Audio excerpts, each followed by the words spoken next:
Fine, चलो करते हैं। पहला है the given graph shows the variation of square root of f versus z for characteristic x-rays lines. Okay, 1 to 3 shown in graph. Fine. In the graph corresponds to any one. ठीक है, मतलब वो order में नहीं है. then L beta is represented by तो अपने को ढूंढना है इसमें से कौन सी लाइन L बीटा वाली है. ठीक है, और ये क्या है, square root f versus z. तो अपने को पता है कि या क्या था वो, यू शुड से कि रिच पर कांस्टेंट टाइम z स्क्वायर के जगह पे अपन z इफेक्टिव स्क्वायर लिखेंगे. So like z minus sigma square, और उसके बाद में 1 like 1/n1 square minus 1/n2 square. ये n1 n2 करस्पॉन्डिंगली समझ जाएगा कैसे होते हैं. और दिस इज़ द, ये अपनी वेव नंबर है, राइट. ये रेज पर कांस्टेंट है. सो इनफैक्ट अपन बोल सकते हैं कि अगर ये वेव नंबर है तो अपन कहेंगे frequency is proportional to this thing, right.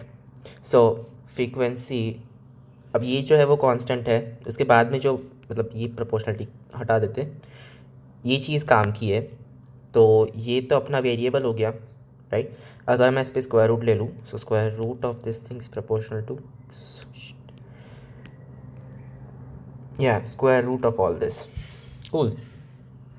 So square root of F equal to, मैं इसको के टाइम्स, अब ये जो के रहेगा अब यूनिवर्सल कांस्टेंट हो जाएगा. Universal constant times square root 1/n1 square minus 1/n2. इसका अब ये चीज़ वेरिएबल कांस्टेंट है, और यहाँ पे अपना ग्राफ वाला वेरिएबल है z माइनस सिग्मा. तो ये माइनस सिग्मा, हाँ वो चीज़ वो हट जाएगी, और फिर उस वजह से अपने को कांस्टेंट टर्म्स मिलेगी. तो ये जो है वो स्लोप भी दिखाता है, और ये कांस्टेंट टर्म से भी रिलेटेड है समहाउ. सो यहाँ पे कांस्टेंट टर्म सेम है बट स्लोप अलग अलग है. क्या ये पॉसिबल है? मतलब तुम्हारी सिग्मा की value same, oh okay fine. So तुम्हारी अगर सिग्मा की वैल्यू सेम है तभी तो वो, गॉट इट. तो ये सिग्मा भी वेरिएबल है, ये भी n पे डिपेंड करता है. फाइन. सो क्या बोल रहे हैं, तो के अल्फ़ा के बीटा के अल्फ़ा एल बीटा के अल्फ़ा यानी कि L टू के वाला ट्रांजिशन. सो और ये किस इसके लिए है, कोई एटम का नाम नहीं दिया इसमें, मतलब ठीक है ना, प्रॉब्लम नहीं है कि z से वेरिएशन दिखाना है अपने को. ठीक है, के अल्फ़ा में आई थिंक सिग्मा 1 होता है, राइट. सो जब भी के में अपन जा रहे हैं तब L टू के ट्रांजिशंस में सिग्मा 1 हो जाना चाहिए. I think so.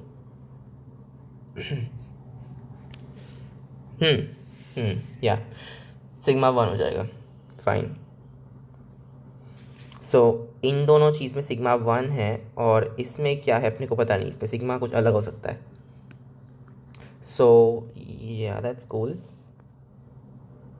और स्लोप्स देखते हैं कि स्लोप सेम कब रहेगी. स्लोप सेम तब रहेगी जब ये चीज़ सेम रहेगी. Okay cool.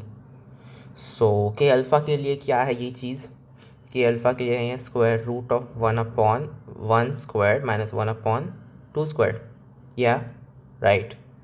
So this will be square root of 1 minus 1/4 3/4, right. और के बीटा के लिए हो जाएगा 1 माइनस 1/3 स्क्वायर. सो 1 माइनस 1/9 यानी कि 8/9. सो ये स्लोप्स तो सिमिलर नहीं लग रहे हैं, और यहाँ पे भी स्लोप्स अलग अलग हैं, और फिर अल्फा एल बीटा उनके लिए अलग अलग स्लोप्स रहेंगे.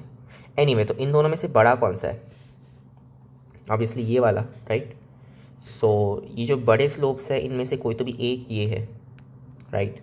और स्क्वायर रूट ऑफ 1/4 माइनस 1/9 ये एल अल्फा हो जाएगा.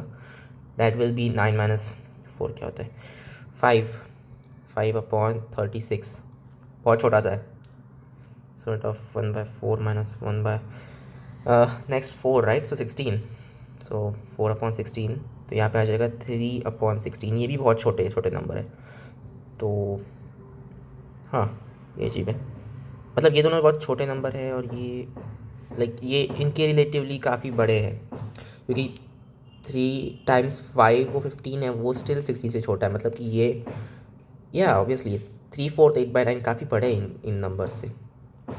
इसका मतलब है कि ये जो दोनों बड़े स्लोप वाले हैं ये या तो के अल्फ़ा या के बीटा वाले हैं, फाइन। और स्क्वायर रूट एफ ये चीज़ है, मतलब कि कांस्टेंट में माइनस के ये स्क्वायर रूट वो गंदी चीज़ सिग्मा ऐसा आएगा, राइट। Okay cool. सो उसको नीचे शिफ्ट करेगा ऑफ कोर्स। सो अब अपने को क्या पता है कि एक्स इंटरसेप्ट अपने को दिख रहा है, राइट। एक्स इंटरसेप्ट यानी कि y = 0। सो जब ये चीज़ 0 हो जाएगी तब या काइंड ऑफ लाइक दैट कि ओ फिर तो ठीक है, फिर जो सिर्फ अपने को सिग्मा है उसकी वैल्यू देखनी है, राइट। तो के अल्फ़ा के बीटा के लिए सिग्मा की वैल्यू सेम होनी चाहिए, right. I think so. I mean of course ये क्वेश्चन कुछ भी हो सकता है, क्योंकि या सो उसके हिसाब से फिर लाइक सिग्मा की वैल्यू अगर 1 है तो ये यहाँ पे जाना चाहिए और फिर शील्डिंग कांस्टेंट बढ़ेगा, राइट। ये सिग्मा की प्रॉब्लम है ना यार, मतलब ये सिंपल लीनियर रिलेशन नहीं है, कुछ और ही है। बट अपने को पता है कि इन दोनों के लिए सिग्मा सेम होना चाहिए, तभी ये ऐसा हो रहा है कि ये सेम एक्स इंटरसेप्ट दिखा रहे हैं, राइट। और इनके लिए अलग अलग है, क्योंकि यहाँ पे वाई इंटरसेप्ट का अपने को कोई रिलेशन नहीं। सो ये के अल्फ़ा के बीटा हो गए, बट ऑफ कोर्स के ये वाला जो है वो बड़ा है, राइट। और ये कौन सा है, ये के बीटा है। सो बड़ा वाला के बीटा है, ये के अल्फ़ा है, कूल। सो ये के अल्फ़ा, ये के बीटा। सिमिलरली ये एल वेट मैंने उल्टा लिख दिया, ये बड़ा वाला के बीटा है, ये अल्फ़ा है। सिमिलरली ये बीटा और ये अल्फ़ा होगा, बट ये एल हो जाएगा। सो अपने को एल बीटा ढूंढना है, मतलब कि ये वाली लाइन जो कि ये third, fine. So line 3 probably, okay what ever. Next question.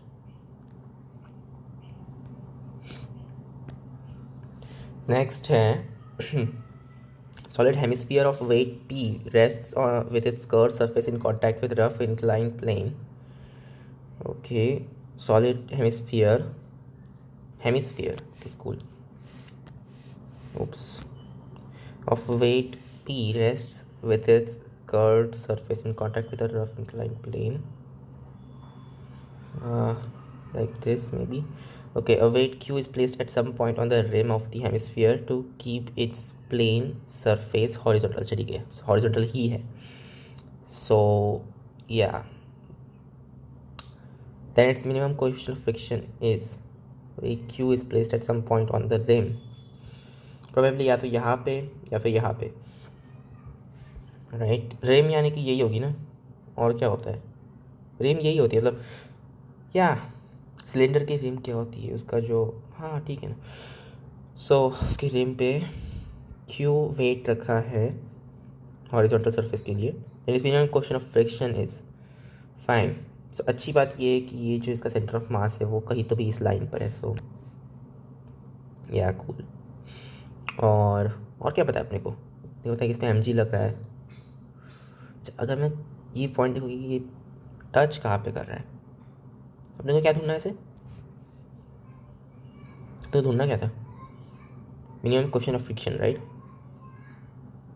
Curved surface in contact with rough inclined plane,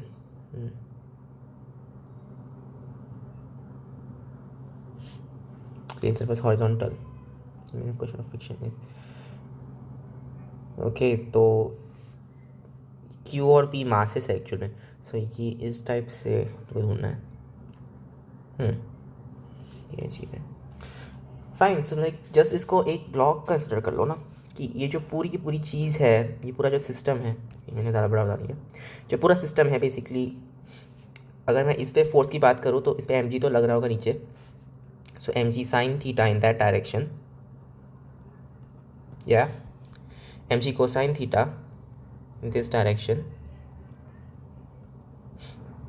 और इसे फ्रिक्शन लग रहा है, राइट, म्यू टाइम्स नॉर्मल, क्योंकि ये स्टैटिक है, सो म्यू mg वो सारी चीज़, राइट, और ये कैंसिल हो रहा है, सो अपने को मिल रहा है mu cosine theta, right, is equal to sine theta, sure, so mu equal to tan theta. और मुझे कहना चाहिए इसमें कि फ्रिक्शन इससे कम है, right, so mu cosine theta is bigger than or equal to, so mu is bigger than or equal to tan theta, maybe ये बेटर रहेगा, या दैट्स बेटर, बट इससे अपने कुछ मिल नहीं रहा है, इसके सरफेस हॉरिजॉन्टल, मतलब वो सारी चीज़ें तुम्हें यूज़ करनी पड़ेगी ना, सो ये तो यूज़लेस है क्योंकि इस पर तुम्हें इंक्लिनेशन लगने वाला है। अपने को सिर्फ ये पता है कि ये जो है हॉरिजॉन्टल है, अपने को ये नहीं पता कि ये टच कहाँ पे कर रहा है, इसका इंक्लिनेशन क्या है, और ये यहाँ पे कहीं तो भी रखा है, सो दैट ये हॉरिजॉन्टल स्टिल रहे, और ये स्टैटिक है, fine, so centre of mass कहीं तो भी तो यहाँ पे होगा, और फिर ये यहाँ पे टॉर्क लग रहा है, यहाँ पे भी एक टॉर्क लग रहा है, और ये जो टॉर्क्स है वो कैंसिल हो रहे होंगे, बेसिकली ये हो रहा है। और फ्रिक्शन का इसमें क्या रोल है आखिर, मतलब फ्रिक्शन तो इस पॉइंट पे लग रहा है, तो इसमें टॉर्क ज़ीरो हो जाएगा, या तो सिर्फ अपने को फोर्सेस बैलेंस करने हैं, फोर्सेस तो ये वाला एक है, इस पर भी एक रहेगा, बट ठीक है ना, वो पूरा इस पर आ जाएगा, और या लाइक नॉर्मल फोर्स रहेगा और फ्रिक्शन रहेगा, और नॉर्मल फोर्स और फ्रिक्शन मिला के ऐसा एक फोर्स आ जाएगा जो कि mg को कैंसिल करेगा, या दैट्स ऑल। अपन ये यूज़ कर सकते हैं कि mu equal to tan theta अपन ऑलरेडी निकाल चुके, actually like mu bigger than or equal to tan theta अपन ऑलरेडी निकाल चुके हैं, राइट, फोर्स बैलेंस करके। सो अपने को सिर्फ अब टॉर्क्स देखने हैं, क्योंकि ये अब ज्योमेट्री जैसा हो जाएगा, एक्सेप्ट कि इस पर मासेस भी है, ये अजीब क्वेश्चन है एक, तो इसको भूल जाओ और सोचो कि इसका सेंटर ऑफ मास है, हेमिस्फीयर का सेंटर ऑफ मास कहाँ से निकालूंगा मैं, ठीक है ना, निकालते, इंटीग्रेशन सेंटर ऑफ मास निकालने के लिए यार अपने को पहले कोऑर्डिनेट्स देखने चाहिए, सो ठीक है ना, ये अपना हेमिस्फीयर है, यहाँ पे अपनी ओरिजिन है, फाइन, ये रेडियस आर वगैरह, ठीक है, समझ गए सब लोग, और ये जो हाइट है इसको मैं वाई बोलता हूँ, फाइन, तो ये जो ये क्योंकि सॉलिड हेमिस्फीयर है, अपने को एरिया देखना पड़ेगा इसका, that will be pi R square, small R जो रहेगा वो हो जाएगा, ठीक है ना, वो कर लेगा, तो integration of pi times R squared minus Y square, that's area times D Y, that's volume, that times the density, ये इसका मास हो जाएगा, right, of course, okay, mass times radius vector, अरे यार यहाँ पे सबके अलग अलग रेडियस वेक्टर है, हाँ हमें तो सिर्फ वाई वेक्टर्स देखने ना, अपने को एक्स की ज़रूरत ही नहीं है, so that times Y once again, okay, upon the total mass which is like just integration of pi r minus y square, yeah basically ये चीज़ आपने को पता है कि ये 2/3 पाई आर क्यूब्ड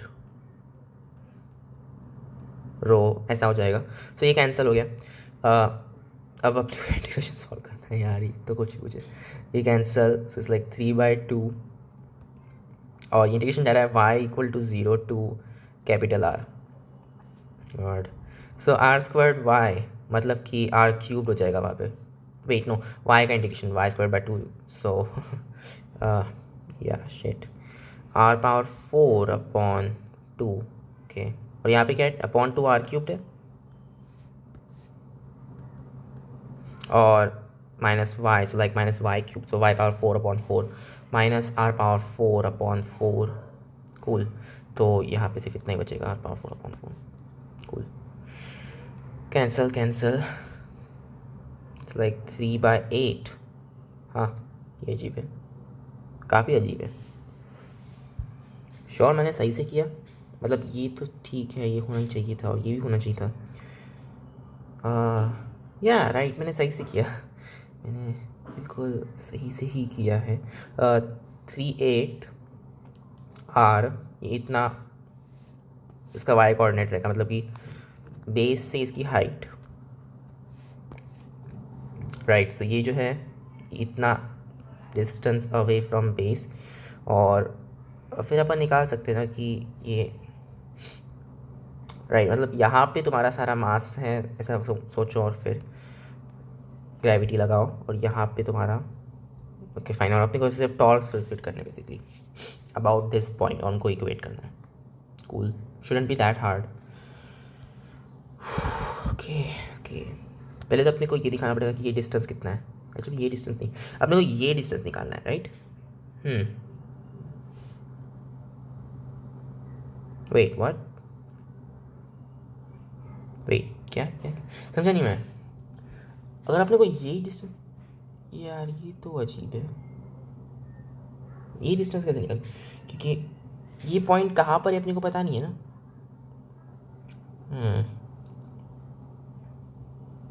अच्छा, अपन इंक्लिनेशन यूज़ कर सकते हैं कि ये एंगल थीटा है, क्या उससे अपन निकाल सकते हैं कि ये पॉइंट कहाँ पर होगा. कम ऑन, विथ हॉरिजॉन्टल वो एंगल थीटा बना रहा है, मतलब कि ये विथ दिस थिंग इसके बेस के साथ में एंगल थीटा बना रहा है. अगर बेस के साथ में एंगल थीटा बना रहा है, कम ऑन कम ऑन कौन. अच्छा, मैं ये थोड़ा सा अच्छी तरह से ड्रॉ करता हूँ. ये इसका सेंटर है, यहाँ पे एंगल थीटा है, ये अपने को 90 डिग्री है, तो ये एंगल 90 माइनस थीटा होगा. कूल, अपने को ये तो मिल गया कि ये 90 माइनस थीटा है. श्योर. और अब अपने को सिर्फ क्या ढूंढना है कि ये कितना है. वेल ये थीटा होगा, राइट. और ये तो आर है, अपने को पता है, सो ये आर साइन थीटा.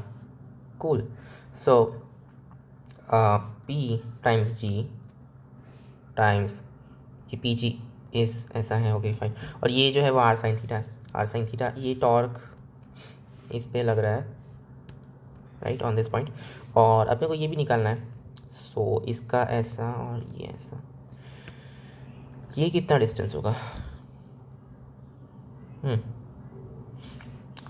वेल ये जो पूरा डिस्टेंस था वो आर था ना, और फिर ये अपने को आर साइन थीटा है ये पता है, सो ये R minus R sine theta होना चाहिए, right. So it's like equal to Q G R into 1 minus sine theta stuff. हाँ, मेक सेंस. ठीक है, करते हैं ना, कैंसिल कर दो सब कुछ, और you will just have this thing. तो अपने को से साइन थीटा तो मिल जाएगा, और अपने को टैन थीटा चाहिए ना, क्योंकि म्यू भी करता है और इक्वल टू टैन थीटा मिल रहा था अपने को. अब क्या, कम ऑन. पहले तो अपन साइन थीटा के लिए सॉल्व कर लेते. So P plus Q sine theta equal to Q, sine theta equal to Q upon P plus Q. So like this Q P plus Q. इसमें कई स्क्वायर रूट्स वगैरह थे क्वेश्चन में. हाँ थे, बढ़िया. अपने को सिर्फ टैन थीटा ढूंढना है. सो लाइक दिस अपॉन ये जो भी चीज़ होगी, so Q upon square root of P plus P का स्क्वायर इनके P square plus Q square plus 2pq minus Q square, मतलब ये कैंसिल हो गया, right. Basically this thing, so q upon square root of p into p plus 2q. या that's the thing है question में. ये p plus 2q ये चीज़ है, राइट. नहीं, ये माइनस में p plus q p plus 2q. Yes yes that's correct. Cool. 2 question solve है 19 मिनट्स में, बहुत स्लो हो गया मैं. Next, the position of particle moving along x-axis depends on the time as. okay, choose the correct statement. मुझे ये वाले question पसंद है, एब्सोल्युटली मैथमेटिकल. मीन एम्बिग्यूटी रहती नहीं इसमें, ठीक है। सो डिस्प्लेसमेंट ढूंढनी है और वेलोसिटी ढूंढनी है at displacement of particle, total displacement of particle is 2 units. हाँ,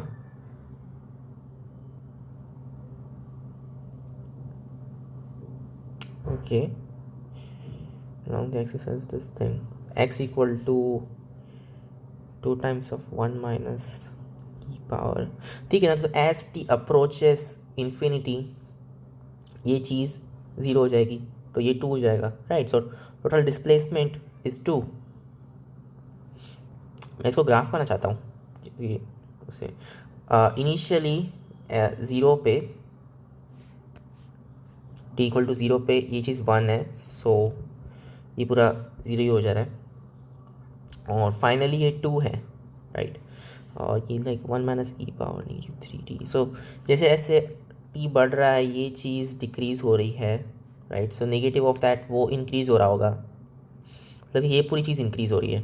सो ये कंसिस्टेंटली इंक्रीजिंग है।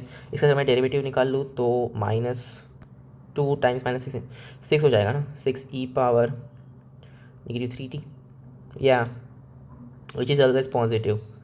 तो मतलब ये कुछ तो भी इस टाइप का ग्राफ बनने वाला है, या cool. Yes, displacement covered by the particle. So yeah, total distance is also 2 units in fact, क्योंकि तुम्हारे x यानी कंटिन्यूसली इंक्रीजिंग है और एक पॉइंट के बाद में वो थोड़ा सा ऐसे लिमिट अप्रोच करने लगता है। सो या velocity of the particle will change its direction at any instant.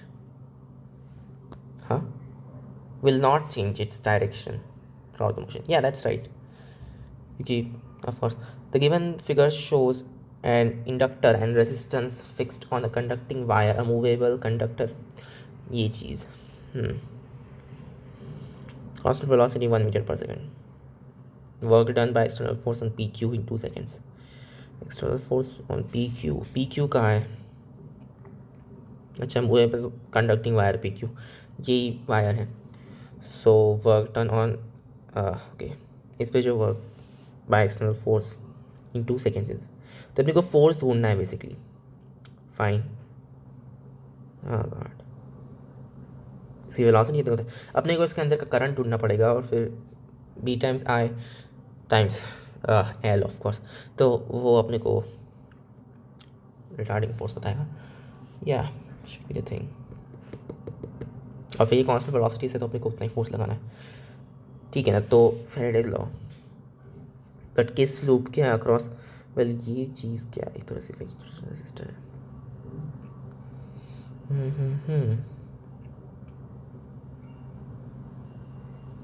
I think may be अपने को इस लूप के अक्रॉस आना चाहिए, right. Well think about it. एक मिनट, ये जो यहाँ पे, अच्छा ठीक है, पोटेंशियल डिफरेंस हो सकता है, ऐसा नहीं कि नहीं होगा।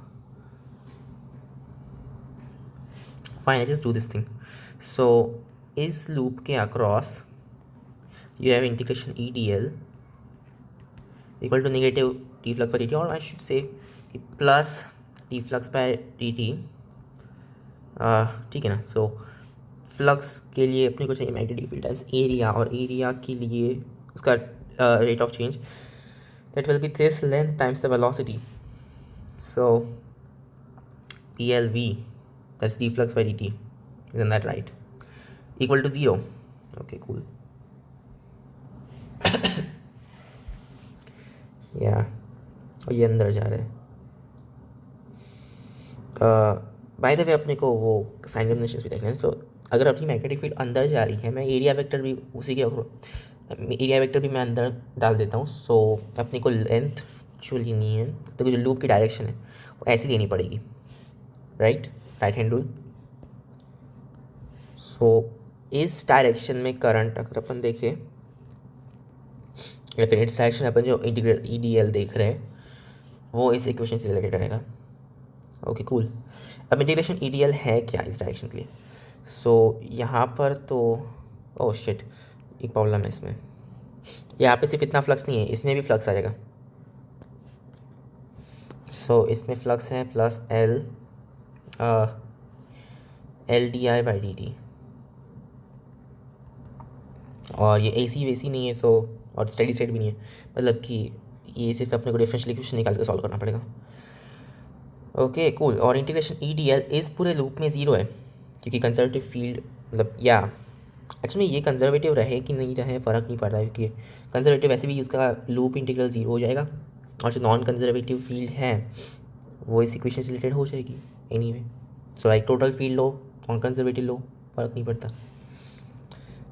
तो इंटीग्रेशन ई टी एल इस पूरे इसमें अपन कैसे निकाल सकते हैं अपन, या like V by R, that should be doing it, V by R नहीं, R times R, that's better, क्योंकि अपने को पता है integration E D L is R times R, वो रूट मॉडल से आता है राइट।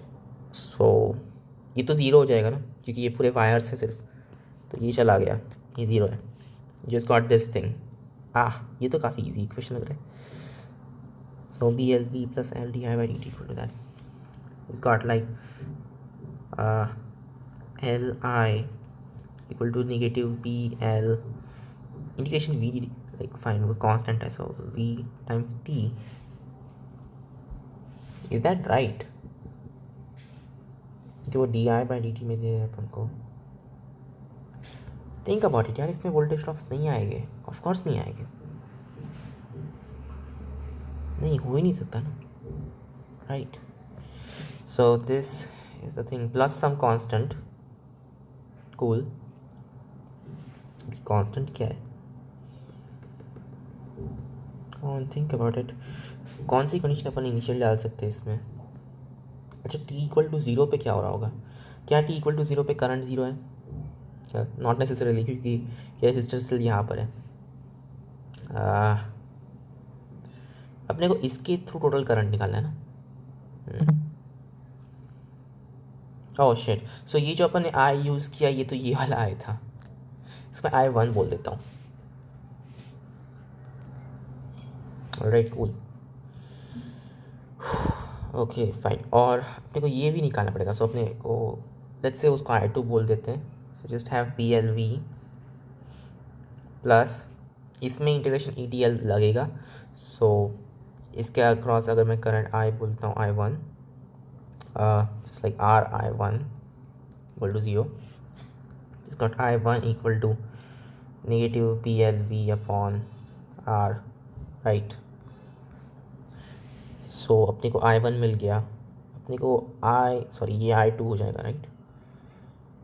अपने को I1 आई मीन ठीक है, ये जो चीज़ है अपन, ये बहुत ज़्यादा जनरल हो गया, अपने को स्पेसिफिक एक फॉर्मेट चाहिए।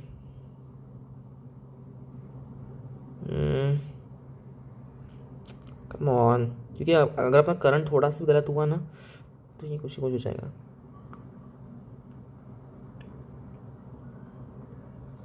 यार कुछ तो तरीका होना चाहिए ना, अपने को पता है इसमें से करंट इंक्रीज हो जाना चाहिए तभी ये चीज़ सेटिस्फाई होगी।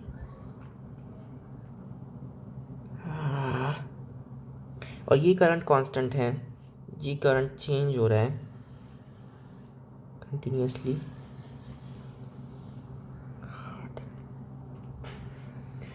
The work done by the external force on the wire PQ in 2 seconds is 2 seconds। इन्होंने कुछ भी हमें नहीं दिया यार, ये सी की वैल्यू जब तक को पता नहीं है। और सो टी इक्वल टू ज़ीरो, अच्छा वो तो भी अच्छी बात है कि स्टार्ट इक्वल टू ज़ीरो पे हो रहा है। अपने को वर्क डन निकालना है, सो अपन क्या फोर्स टाइम्स डिस्प्लेसमेंट, हमेशा वही तो करते हैं। अपने को सी लगेगा, बिना सी के ये पॉसिबल नहीं होगी। सी टाइम्स तो यानी अगर अपन ऐसा करते हैं I one plus I two, so like negative B L V T upon L plus इसमें क्या था negative P L V upon R plus some other constant, इसको सी डैश बोलते हैं राइट। और ये टाइम्स डिस्प्लेसमेंट, ये अपना फोर्स है टाइम्स डिस्प्लेसमेंट, इसको टी एक्स लाइक और फिर इसको इंटीग्रेशन करना है अपने को, राइट या और एक से अच्छा आप उसको वी डी टी बोल देते हैं।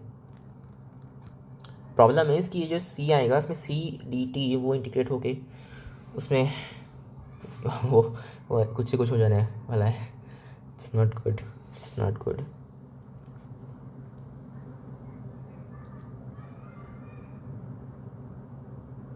Constant velocity, wait, sorry, I don't get it. क्या अपन सिर्फ ऐसे सी को इग्नोर कर देंगे, ये सही है?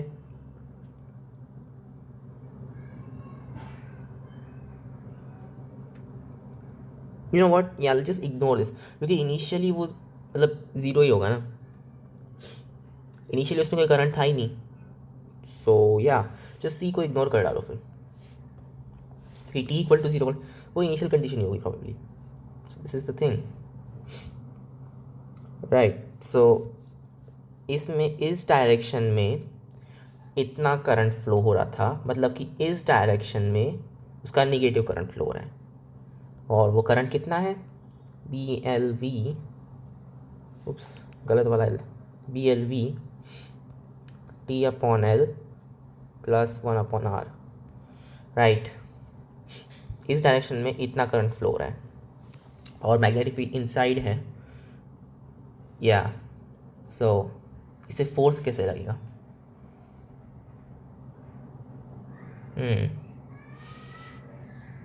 इस पर फोर्स कैसा लगेगा? क्या फॉर्मूला क्या था उसका? मैग्नेटिक फील्ड, नहीं उल्टा था शायद से, लाइक वी क्रॉस बी था ना। So should be like I L cross B, ये थी चीज़। लाइक ये डिपेंडेंट था कि एल की तुम डायरेक्शन क्या लेते हो, सो आई should just say I L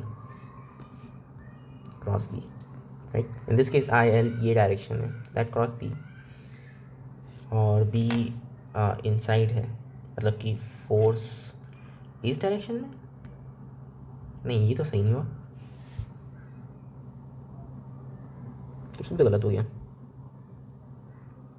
oh sorry, नहीं मैंने उल्टा कर दिया। Yes like force magnetic field अंदर जा रही है, ये ऐसा जा रहा है, so it should be in this direction, sorry it's in that direction, sure. तो यही फोर्स है, कितना है वो, इतना है ये चीज़, टाइम्स बी, मतलब ये तो करंट है, दैट टाइम्स बी मतलब कि बी स्क्वायर, और that times L once again, so B square L square, yup. So इतना फोर्स, नहीं कुछ नहीं, अब मेरे को इंटीग्रेट करना पड़ेगा, नहीं यार फोर्स निकाल रहे हैं अपन, और वर्क नहीं निकाल रहे, अब अपने को इसको इंटीग्रेट करना पड़ेगा वर्क के लिए। So integration of this thing, this force times V D T, so V square times D T, so it's like B square L square V square, और ये जो रहेगा वो रहेगा T square by 2, so like T square by 2l plus T by R, that's the thing. और अपने को पूछा है कि the work done on the external by the external force in 2 seconds, so T equal to 2 डाल दो इसमें, या और वैल्यूज पुट करना शुरू करते हैं। बी की वैल्यू क्या है, 2 टेस्ला, सो 2 स्क्वायर, एल है 2 one second, so 2 square, V 1 है, सो उसको भूल जाओ, T square, T is one second just 2, so 4/4, okay 4/2 तो 2 होता है, 2/L, L inductance, that is one second just 2 plus one second T, so 2/, वाह ये भी 2 है, बढ़िया, तो ये तो 1 हो गए दोनों, और ये ऐड हो गए 2, इट्स लाइक 4 × 4 × 2, राइट, 16 × 2 32, कूल यार, ये तो बहुत लंबा था। चलो नेक्स्ट क्वेश्चन,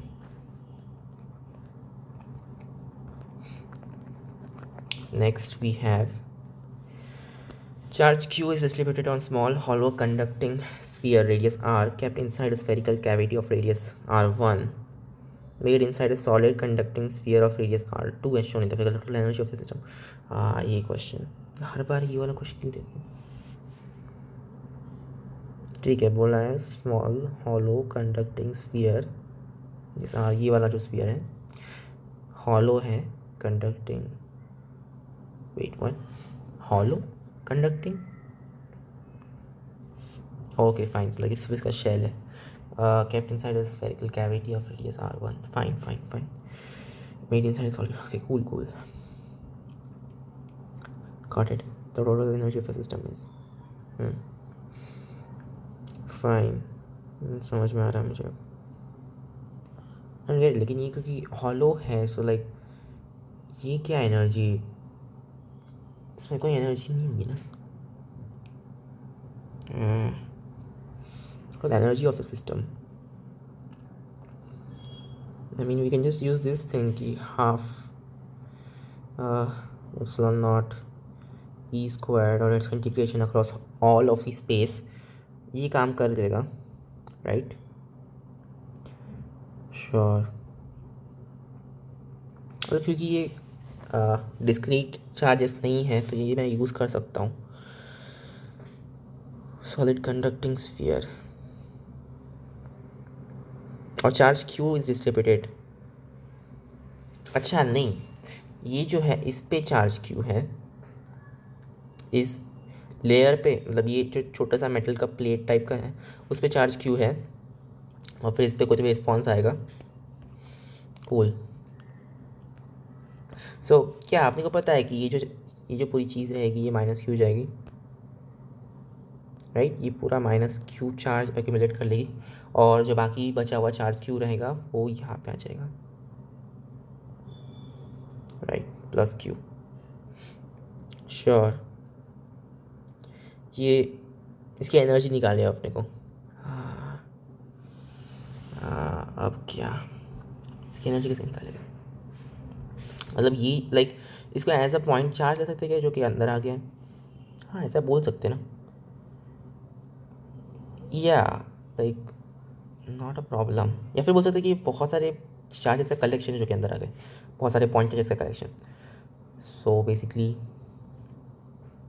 हाँ, या इसके अंदर आ गया, फिर इसके राइट, बट फिर ये माइनस क्यू भी तो उसके अंदर आ गया. यार ये बहुत कॉम्प्लिकेट हो रहा है. अब लोग इसको स्टेप वाइज करना है कि नहीं?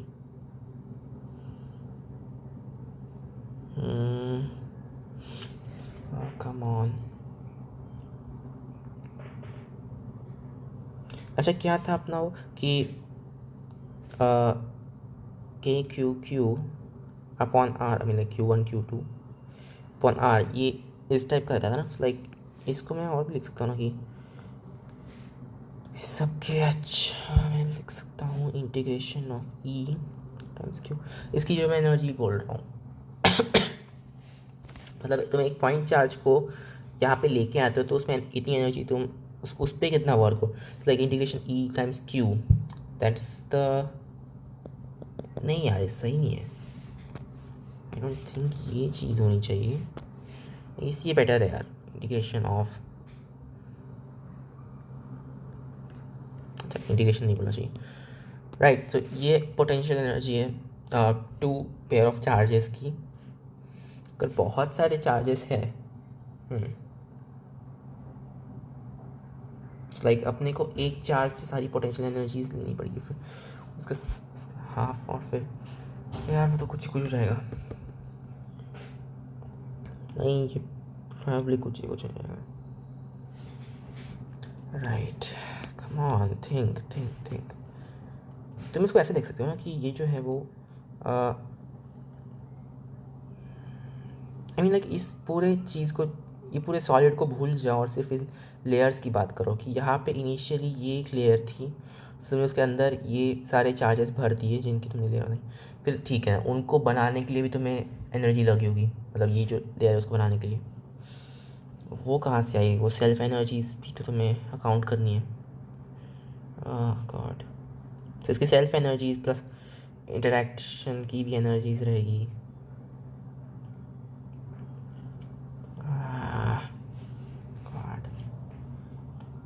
चल ठीक है, करते. सेल्फ एनर्जी कैसे करेंगे, मतलब एक हॉलो स्फीयर की सेल्फ एनर्जी इंटीग्रेशन ऑफ के क्यू, क्योंकि क्यू उस पर टोटल चार्ज रहेगा, इसको वेरिएबल है तो मैं उसको क्यू लिखता हूँ, अपॉन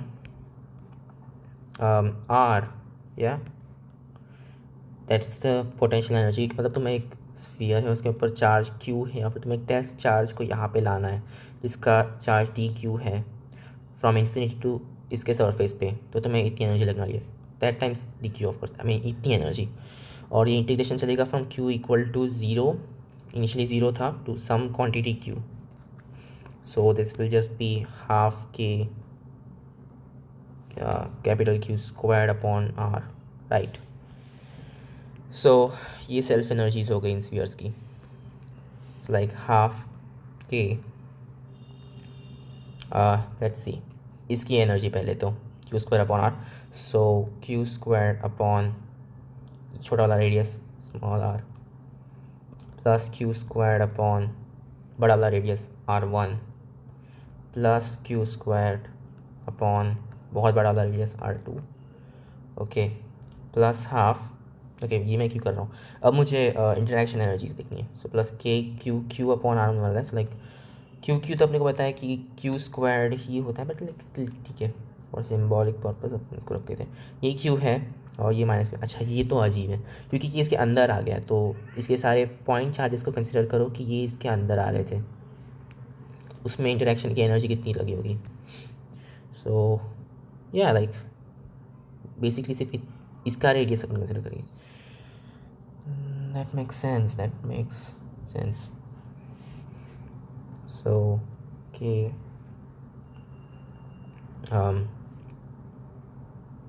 पहले तो इन दोनों की एनर्जी देखते हैं, तो ये प्लस क्यू है, ये माइनस क्यू है, so like minus Q squared upon,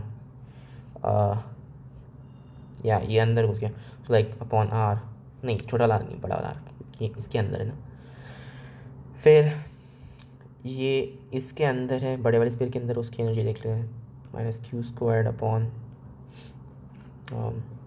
R two, right, और फाइनली जो छोटा वाला स्फीयर है वो बड़े वाले स्फीयर के अंदर है, मतलब ये सबसे बड़े वाले स्फीयर के अंदर, so plus Q squared upon R two, cool, ये कैंसिल हो गया, मतलब सिर्फ इतना बचता है, राइट। सो यहाँ पे ये आर वन था, राइट, इसको मैं माइनस कर डालता हूँ,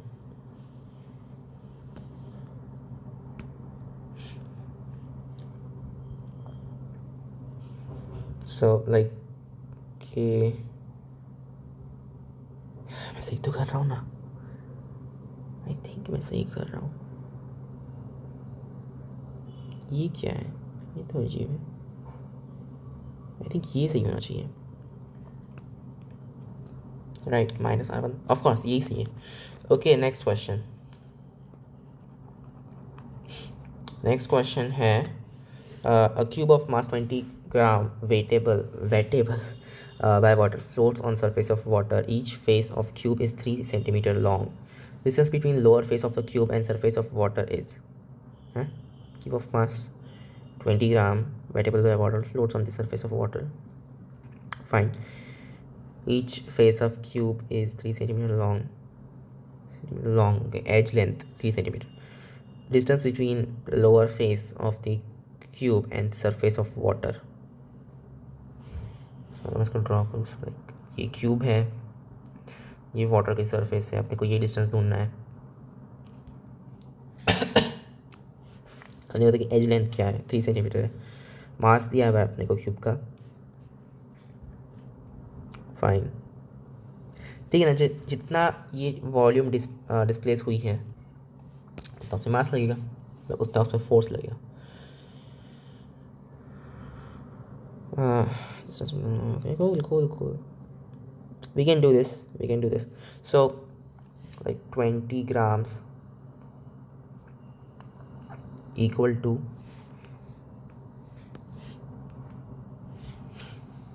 ये जितने वॉल्यूम अपनी डिस्प्लेस हुई होगी, मतलब ये एरिया कितना है, 3 सेंटीमीटर का स्क्वायर, सो 3 सेंटीमीटर स्क्वायर्ड टाइम्स ये जो भी हाइट होगी एच, ये इसका वो हो गया क्या बोलते हैं वॉल्यूम, और फिर that time is the density of water. Density of water is just 1 ग्राम/cm3. That should be doing it. So ये एच अगर मैं सेंटीमीटर में कंसिडर करता हूँ और फिर मैं सारे यूनिट्स मार डालता हूँ, like 20 equal to 9 times H. Of course H equal to 20/9, right? That should be the thing. Each edge length is 3. Yeah, that makes sense. That makes sense. So यही तो होना चाहिए. Assume contact angle is. Wait, surface tension. Shit. अपने को surface tension भी assume करना है क्या? यार. Surface tension of water is 70 dyne per centimeter. Okay, अब dyne क्या होता है? Assume contact angle is 1 dyne यानी कितना होता है, मतलब न्यूटन में? मुझे याद नहीं आ रहा. आई थिंक डाइन छोटा होता था, राइट? ओह गॉड. फाइन, ये अपने को डाइन क्या ये पता नहीं है, इसलिए अपन आगे बढ़ते हैं. Next question. यार सरफेस टेंशन भी डाल दिया इसने. A U tube of base length L and uniform cross section E is filled with two liquids of equal volume and density rho. It is moving with an acceleration a on the horizontal plane. Okay. If the height difference between the two surfaces open to atmosphere becomes 0, then the height h is.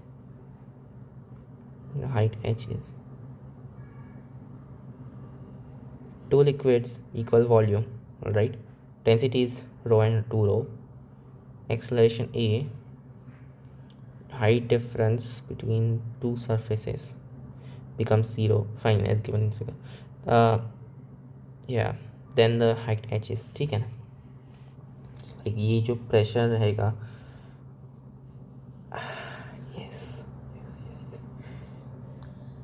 या like अपन ये निकाल सकते हैं कि ये pressure और ये pressure equal होने चाहिए.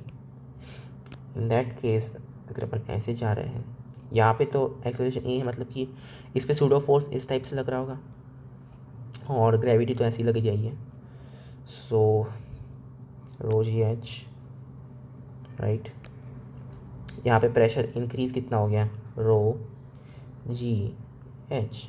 इसकी डेंसिटी रो थी यहाँ पे. वेट, केस वाले की डेंसिटी रो है, इस वाले की 2 रो है.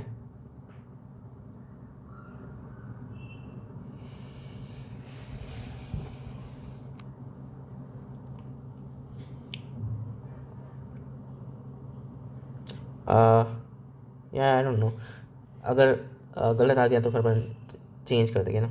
और क्योंकि ये सेम वॉल्यूम्स के हैं तो ये L/2 हो जाएगा. Like rho G H plus rho G की जगह पे ए, एच की जगह पे L/2 equal to, okay actually नहीं, plus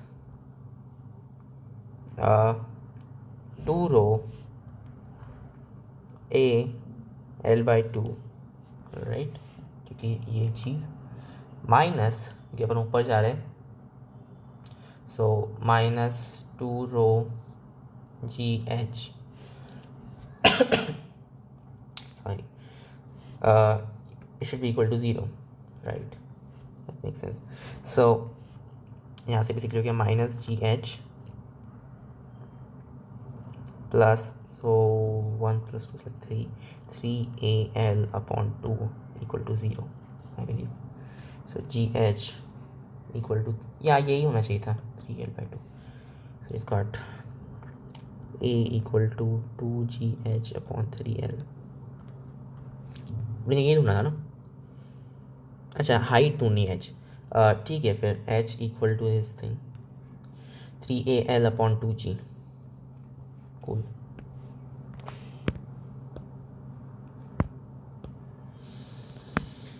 right, next question. Next है A ray of light moving along the vector undergoes refraction at an interface of two media, which is xz plane, y के perpendicular. Okay. The refractive index for y bigger than, okay, like ऐसा है, y bigger than 0, refractive index 2 है, equal to 2. Y less than 0, square root 5/2. Light ray moving along this vector, okay, I minus 2j. सो इसका j के साथ में component कितना है अपने को वो देखना है, या फिर मे बी वो ओके वो वेक्टर फॉर्म में ढूंढना चाहते हैं. Fine. The unit vector along the refractive ray is, okay fine, along the refractive ray. और अपने को नॉर्मल पता है किस डायरेक्शन में है, आई मीन ओके अपने को पता है कि नॉर्मल किस डायरेक्शन में, अपने को पता है कि लाइट किस डायरेक्शन से आ रही थी, और अपने को सिर्फ ये ढूंढना है कि इसकी रिफ्रैक्टिव रे किस डायरेक्शन में. स्क्वायर रूट 5/2 बड़ा है कि छोटा है? Square root 5/2 is like 2.5 something upon 2, which is no it's not like 2, less than that. So ये रेयरर मीडियम है, सो ये इस टाइप से जाएगा, राइट. एंड क्या पता है अपने को साइन ऑफ ये angle upon sine of that angle equal to this upon that, मतलब कि square root 5/4, right. Cool. So is got square root 5/4. अगर अपन ये एंगल ढूंढ लेते पहले, व्हाट इज दिस एंगल, क्योंकि या 1 minus I minus 2j, I minus 2j. Oh wait, what? ये तो कुछ है, ये इसका डबल है. इसका टैन अपने को पता है, इसका साइन नहीं है. ठीक है, साइन पे अपन ढूंढ सकते हैं ना. साइन क्या हो जाएगा इसका, ये अपॉन ये, राइट. ये 1 है, ये 2 है, तो ये जो है square root of 1 plus 1 like 5, square root 5. Okay cool. Sine is just 1 upon square root 5 upon इसका साइन क्या हो जाना चाहिए, वो अपने को मिल जाएगा sine theta. Sine theta equal to ये उधर जाएगा 4 अपॉन स्क्वायर रूट 5, और फिर ये उधर वापस अपॉन स्क्वायर रूट 5, लाइक 4/5. इसका साइन थीटा 4/5 है. ओ वियर्ड. सो साइन थीटा 4/5 ये एक्स वाई प्लेन में है ऑफ कोर्स, क्योंकि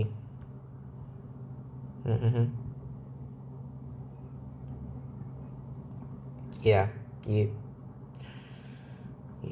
y है, ये में भी x वाला है, और फिर लाइक z इस टाइप से आ रहा है. सो ये पूरा का पूरा जो है इंसिडेंट रिफ्रैक्टेड नॉर्मल, ये पूरा एक्स वाई प्लेन में, और नॉर्मल लाइक इस डायरेक्शन में, और ये जो है साइन थीटा इक्वल टू 4/5. सो ये इस टाइप से लाइक फाइन कर लेते हैं ना. Unit vector is along, right, along this thing. Unit vector क्या है? सो 4/5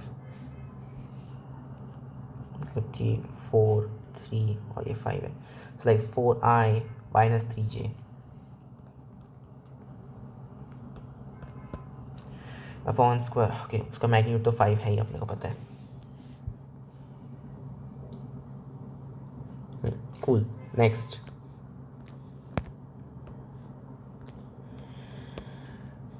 Okay, next, velocity of a particle starting from rest from origin is given as, which of the following is incorrect?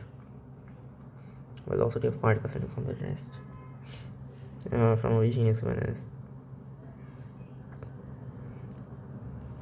velocity दी है in terms of time from rest, ठीक है, from origin. Which of the following is correct? X component of its acceleration is 0. I mean नहीं, इसका component of acceleration 0 नहीं है. Acceleration क्या हो जाएगा अपना? Acceleration will be I plus 2Tj, right. So नहीं, एक्स कंपोनेंट ज़ीरो नहीं है. ओ कांस्टेंट, या कांस्टेंट चाहिए, ज़ीरो नहीं, constant. So yes that's correct. Wait नहीं, इनकरेक्ट ढूंढना अपना. ठीक है, तो ये तो करेक्ट है. Particle follows a curvilinear path, yes it does. at t equal to 0 its centripetal acceleration is 0. T equal to 0. Wait, t equal to 0 पे इसका centripetal acceleration, God, मतलब ठीक है. t equal to 0 पे v जो है वो 0 हो जाएगा. So yeah, that's weird. और एक्सेलरेशन सिर्फ I है, ये अजीब है. मतलब सिर्फ I है, it doesn't make sense. अगर आप इसकी ट्रेजेक्टरी देखते हैं, so you got like x equal to t squared by 2i. Actually मुझे x नहीं r करना चाहिए, like r vector plus t cube by 3j, right. Origin से स्टार्ट हो रहा है तो यही होगा. सो इसके बाद x, okay, 2x equal to T square and 3y equal to T cube. Yes. So 2x cube equal to 3y square. यार ये तो कुछ इक्वेशन है, मुझे ये इक्वेशन सॉल्व करने की इच्छा नहीं. ये बहुत घटिया सा हो जाएगा. ठीक है, कर्वीलिनियर पाथ है. सेंट्रिपेटल एक्सेलरेशन तुम ज़ीरो मतलब बोलना क्या चाहते हो आखिर, कि वो उसका कोई वेलोसिटी वेक्टर कोई डायरेक्शन नहीं है कि वो 0 0 है. तो अपन वो भी नहीं निकाल सकते कि वो कंपोनेंट निकाल के ये देखो कि परपेंडिकुलर कितना है एक्सेलरेशन, तो वो भी काम नहीं आएगा. मतलब v जस्ट 0 है.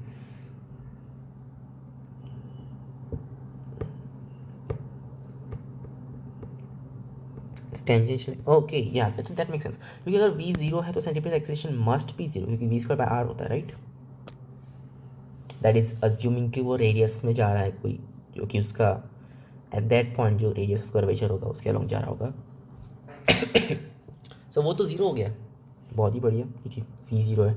सो इसका टेंजेंशियल एक्सेलरेशन है जो कि 0 नहीं है. सो ये ए बी डी करेक्ट है, सी इनकरेक्ट है. 2 moles of an ideal gas undergo a cyclic process as shown in the previous diagram. A, B and C, D are isothermal processes having temperature T1 equal to 600 Kelvin and T2 equal to 300 Kelvin respectively. Okay, T1 is 600, T2 is 300. Fine. Undergo cyclic process. BC and DA processes are adiabatic. क्या? BC and DA adiabatic. Fine, तो ये Carnot cycle है. Maximum pressure of cycle is 20 atmosphere. The ratio of volume at P and A is 5. Volume of gas at point C in liter is approximately. Okay, maximum pressure क्या है? 20. This is 20 atmosphere. Okay. Ratio of क्या है? T equal to 600 and like okay, ये जो T1 है वो 600 है और T2 जो है वो 300 है. Okay, B, C and D, A are adiabatic maximum pressure. ठीक है, ratio of the volume at P and A is 5. हाँ. The volume of gas at point C in liter is volume of gas C in liter. Oh God. Anything that we can do. देखो सिर्फ इसकी volume निकालनी है अपने को, इनका ratio पता है अपने को, यहाँ पे प्रेशर पता है, अपने को टेम्परेचर पता है, तो अपन ये इसकी वॉल्यूम तो निकाल सकता है कैसे. नहीं, अपने को n नहीं पता है ना, अपने को नंबर ऑफ मोल्स नहीं पता. 2 moles, ओके फाइन, अपने को वो भी पता है. n इक्वल टू 2, गामा भी अपने को दिया हुआ है। कूल। सो अपन जानते हैं कि यहाँ पे इसकी वॉल्यूम क्या है, फिर अपन जानते हैं यहाँ पे इसकी वॉल्यूम क्या है, और फिर क्योंकि ये एडियाबेटिक प्रोसेस है अपन P V power gamma use कर सकते हैं आई गेस। एक्चुअली नहीं, टेम्परेचर का यूज़ कर, लाइक वॉल्यूम टेम्परेचर रिलेशन, और फिर अपन ये निकाल लेंगे। ओके ठीक है, करते हैं। यहाँ पे इसकी वॉल्यूम अगर मैं वी नॉट बोल देता हूँ, सो यहाँ पे ratio of volume at P and A is 5, right. P and A, B पे ज़्यादा वॉल्यूम है, ए पे कम वॉल्यूम है, तो यहाँ पे 5 वी नॉट हो जाएगा। और फिर अपने को सी पे देखना है। So we know that P V power gamma equal to constant, और actually like you know what, okay whatever, यही कुछ है। So P V is NRT is like TV power gamma minus 1, that's also constant. Anyway, TV power gamma अगर मैं यहाँ पे put कर देता हूँ, लाइक इसका रेशो जो है, मतलब T1 V1 gamma minus 1 upon T2 V2 gamma minus 1 equal to 1, right. और T1 अपॉन T2 इसमें देखते हैं 600 अपॉन 300 यानी कि 2, V1 5 V नॉट, V2 पता नहीं, गामा माइनस 1, गामा क्या है 1.5, यानी कि 0.5 यानी कि स्क्वायर रूट, सो दैट्स 1, तो ये तो गया उधर, इसका स्क्वायर हो जाएगा, राइट। या so 5 V not upon V equal to 1/4, so V equal to 20 V not. But what is V not? So just got pressure कितना है 20, so 20 times V naught equal to nRT 2 into R 8.3, wait नहीं ये सही एटमॉस्फेयर्स वगैरह में नहीं है, ये क्या यार ये, ओह गॉड। ठीक है, तो फिर अपने को इसको कन्वर्ट करना पड़ेगा। 20 एटमॉस्फेयर दिया है ना, it's like 20 to 10 power 5, so 2 into 10 power 6 PV, V is just V naught equal to n is 2 R 8.3 SI में। टेम्परेचर यहाँ पे टेम्परेचर कितना था 600, right. I should be doing it, so like it's 83 into 60, ये to तो cancel हो गया, और ये सब क्या है, this is all in meters, meter cube, या so 83 into 6 into 10 power negative 5 meter cube, but millicentigrade AC meter, so like 10 into 10 power 3 liters। अपने को किसमें चाहिए वैसे, लीटर में, राइट, ऑफ कोर्स। सो ये तो गया 10 पावर ये 2 हो गया, राइट, और 20, सो 20 times that 2 into 83 into 6 into 10 power negative 1 I believe, right. So 83 into 6 यानी कि 48 18, that should be 498, yeah, and that times 2 यानी कि like 16 1 carried on 18 19 1 carried on 8 9 996 और फिर 10 पावर नेगेटिव लाइक 99.6। ओके, ये अजीब है, कहाँ पे गया ये, सबसे नियरेस्ट तो ये लग रहा है। ओके वॉट एवर, ओके अभी के लिए इतना काफ़ी है। See you guys in the next video, till then bye.